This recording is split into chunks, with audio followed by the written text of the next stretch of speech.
أعوذ بالله من الشيطان الرجيم. بسم الله الرحمن الرحيم. الذي خلقني فهو يهدين، والذي هو يطعمني ويسقين،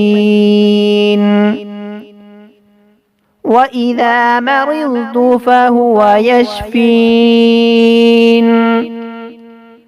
والذي يميتني ثم يحيين،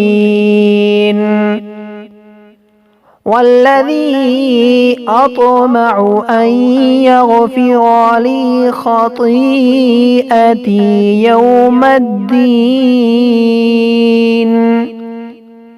رب هب لي حكما وألحقني بالصالحين، واجعل لي لسان صدق في الآخرين، واجعلني من ورثة جنة النعيم.